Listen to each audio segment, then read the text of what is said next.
नमस्कार साथियों, मैं हूं एस एस मौर्य और आप देख रहे हैं यूट्यूब चैनल मौर्य क्लासेस। आज का हमारा टॉपिक है सिकंदर का आक्रमण। ये बहुत ही महत्वपूर्ण टॉपिक है। इसको विशेष रूप से देखें, इसमें से कई बार क्वेश्चन आते हैं, छोटी से लेकर बड़ी परीक्षाओं तक के क्वेश्चन आते हैं। आइए स्टार्ट करते हैं point by point. Number 1, Sikandar. जी हाँ, सिकंदर मेसिडोनिया के शासक फिलिप का पुत्र था। ध्यान रखें, किसका पुत्र? फिलिप का। चलिए, ये प्रथम यूरोपीय और यूनानी आक्रमणकारी। जी हाँ, ये यूरोप से आक्रमण करने वाला प्रथम आक्रमणकारी था। और ये कौन था? यूनान से था, यूनानी देश का था। चलिए, प्रथम यूनानी आक्रमण, अगर ये क्वेश्चन आता है तो सिकंदर। और ये क्या से था? जी हाँ, कहां से? यूरोप से। चलिए आगे चलते हैं। सिकंदर, जी हाँ, भारत पर आक्रमण कब किया? 327 से 326। ये टाइम कई जगह 327 मिलता है, कई जगह 326 मिलता है, इसका विशेष ध्यान रखें। 326 में सिकंदर ने खैबर दर्रे, कहां से होकर आया? भारत में खैबर दर्रे, हिंदू कुछ पर्वत है भारत का, हिमालय में, ठीक है, वहां से खैबर दर्रे के द्वारा आया और भारत पर आक्रमण किया। चलिए, तो दो चीजें, ये कहां से आया, कहां का शासक था, और किस रास्ते आया? खैबर दर्रे के रास्ते। चलिए, इसने किस किस राज्य को विजय किया? निशा, अश्वर, उत्तर भारत का शशिगुप्त शासक को विजित किया, तक्षशिला का अंबी। जी हां, ये तक्षशिला का अंबी शासक था। इसने आत्मसमर्पण कर दिया और सहायता देने के लिए ये राजी हो गया कि हर तरह की सहायता करेंगे, और यही शशिगुप्त ने किया। चलिए आगे, अभिसार शासक, इसको भी विजित किया। तो भारत में आने पर इसकी विशाल सेना देखकर इन शासकों ने या तो ये विजित कर लिए गए, या इन्होंने आश्वासन दिया और समर्पण किया कि हम भारत में आपके आक्रमण में सहायता करेंगे। चलिए आगे, आगे जाके युद्ध होता है पोरस से, और ये बहुत ही विशाल युद्ध था। इस युद्ध में बहुत सी घटनाएं ऐसी हुई जो परीक्षा में आती हैं। चलिए पहले तो इस युद्ध को जानते हैं। इसको क्या नाम से जानते हैं? झेलम का युद्ध, हाइडेस्पीच का युद्ध और बितस्ता का युद्ध। जी हां, वैदिक साहित्य में इसका नाम बितस्ता मिलता है, इसलिए झेलम का युद्ध, बितस्ता का युद्ध या हाइडेस्पीच का युद्ध, ये तीनों में से किसी भी नाम से आ सकता है। अगर ये पूछा जाए कि सिकंदर और पोरस का युद्ध हुआ, उस युद्ध का नाम क्या है, तो झेलम का युद्ध या हाइडेस्पीच का युद्ध या बितस्ता का युद्ध। चलिए आगे चलते हैं। जी हाँ, पोरस का जो युद्ध कौशल था वो बहुत अधिक था, और उसने ये विशाल सेना की परवाह न करते हुए, अपना आत्मसमर्पण न करते हुए युद्ध ठाना, और सिकंदर से इसने युद्ध किया। और ये अंत में बहुत घायल हो जाता है, बुरी तरह से जमीन में पड़ा हुआ है पोरस, लेकिन फिर भी हाथ नहीं मानता है और पड़े पड़े ही वो युद्ध करता रहता है। अंबी आता है, इससे कहता है कि आप युद्ध हार चुके हो, आत्मसमर्पण कर दो, लेकिन वो तैयार नहीं होता है। और इस युद्ध में इसके दो पुत्र भी मारे जाते हैं। अंत में सिकंदर इसके सामने आता है और इससे कहता है अब तो तुम हार चुके हो, आत्मसमर्पण कर दो। तो ये पास में पड़े हुए भाले को उठा के फेंक कर देता है, और सीधा भाला सिकंदर में लगने वाला होता है, लेकिन उसका जो घोड़ा था, वफादार घोड़ा, वो अपने आगे के पैर उठाकर पिछले पैरों पर यूं करके खड़ा हो जाता है।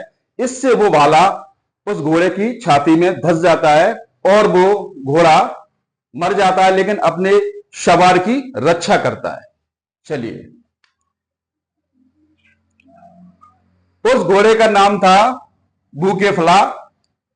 इस युद्ध को जीतने के बाद इसकी स्मृति में, यानी कि घोड़े की स्मृति में, सिकंदर ने बुकेफला नामक नगर बसाया और यह विजय प्राप्त की इस विजय के उपलक्ष्य में निकैया नामक नगर की स्थापना की, यानी कि 2 नगर बसाए इसने, बुकेफला घोड़े की स्मृति में और विजय की स्मृति में निकैया। चलिए आगे। अब आगे चलते हैं। चिनाब व रावी नदी के बीच उसने गिलगनी कोई, जी हां, तथा छोटे पोरस के राज्यों को जीता, साथ ही संदल राज्य को ध्वस्त किया। चलिए, इस युद्ध के बाद ये युद्ध उसने किए, जीते। आगे चलते हैं। ब्यास नदी के किनारे सिकंदर की सेना ने आगे बढ़ने से इनकार कर दिया और यहीं से सिकंदर वापस चला गया। इनकार क्यों किया? इतनी जगह उसने जीत हासिल की, इतने राज्यों को जीता, कई राजाओं ने उसकी सेना देख के आत्मसमर्पण कर दिया, फिर यहां से वापस क्यों गया?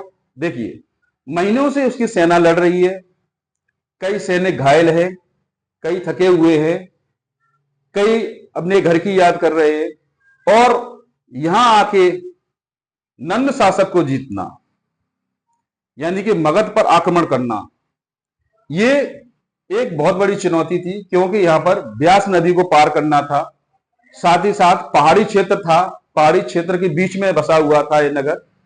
तो पहाड़ी में क्षेत्र में लड़ने की जो क्षमता थी वो सेना में नहीं थी।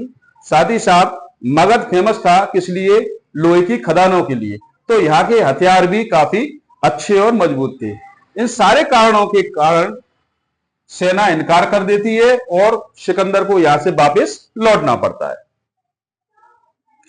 वापस लौटते हुए भी उसने युद्ध किए, किस किस से?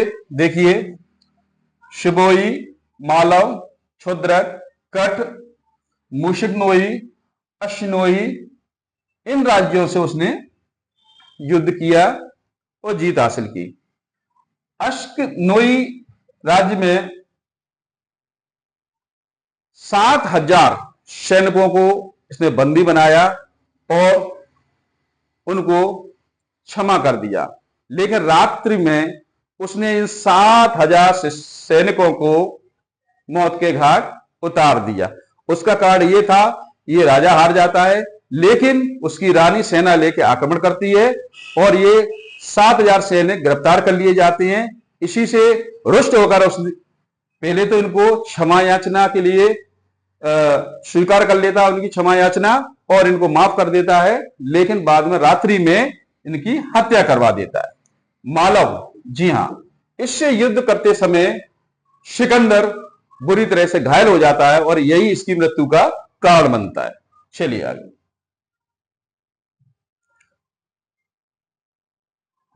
वापस लौटते समय बेबीलोन, ये विषय ध्यान रखें, बेबीलोन में सिकंदर की मृत्यु हो जाती है। समय काल है 323 ईसा पूर्व, और यह भारत में लगभग 19 महीने तक रहा। आगे चलते हैं। अब भारत में या आसपास के क्षेत्रों में इसने विजय प्राप्त की, तो उसके लिए क्या करता है ये? भारतीय विजय क्षेत्रों को सेनापति फिलिप, इसके सेनापति का नाम है फिलिप, उसको ये सब सौंप के चला जाता है और बेबीलोन के रेगिस्तान में इसकी क्या मृत्यु हो जाती है। एक तो ये घायल है, मालव से लड़ते हुए घायल हो गया था, साथ ही साथ इसको ज्वर भी आ जाता है, बुखार भी आ जाता है, इस कारण ये मृत्यु को प्राप्त होता है। चलिए, प्रभाव क्या पड़े? सिकंदर के आक्रमण के प्रभाव क्या हैं? भारत में पश्चिमी देशों से जलीय एवं स्थलीय संपर्क स्थापित हो गए, क्योंकि एक रास्ता बन गया, वो वहां से आया, इससे क्या है, ये रास्ता बन गया जलीय और स्थलीय। अगला पॉइंट, भारतीयों ने यूनानियों से छत्र प्रणाली व मुद्रा निर्माण की कला ग्रहण की। अगला प्रभाव, गांधार शैली की कला यूनानी प्रभाव का ही एक परिणाम है। चलिए आगे चलते हैं। यूनानी विद्वान, देखिए, यूनान से सिकंदर आया तो इसके साथ कुछ विद्वान भी आए जिन्होंने बहुत अच्छी पुस्तकें लिखी, ज्ञानवर्धक पुस्तकें लिखी। चलिए, कौन कौन आया? ये अधिकतर परीक्षा में आ जाता है, बड़ी बड़ी परीक्षाओं में आ जाता है कि सिकंदर के समय या सिकंदर के साथ कौन कौन से विद्वान आए? तो निरियाकस, ये बहुत ही फेमस है, ये विद्वान आया। और ये कौन था? इसके जहाजी बेड़े का एडमिरल था। जी हाँ, ये जहाजी बेड़ा जो लाया था इसका एडमिरल था। दूसरा है अरिस्टोबुलस, इसका भी नाम बहुत ही प्रसिद्ध है। इसने पुस्तक लिखी हिस्ट्री ऑफ बार। चलिए आगे, अगला है एनासिक्रीटिस। इसने क्या किया? सिकंदर की जीवनी लिखी।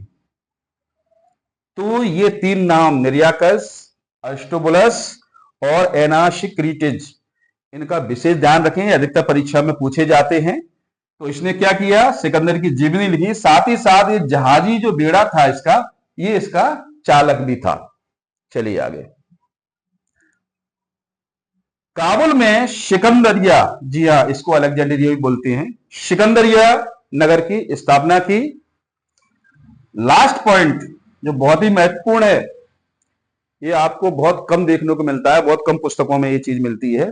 इसका जन्म यूरोप में हुआ, मृत्यु एशिया में हुई और अंतिम संस्कार अफ्रीका में हुआ।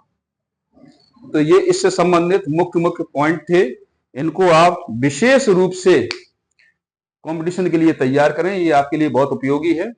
आज के लिए इतना ही। वीडियो पसंद आया तो लाइक, शेयर और सब्सक्राइब करें, कमेंट करें। धन्यवाद।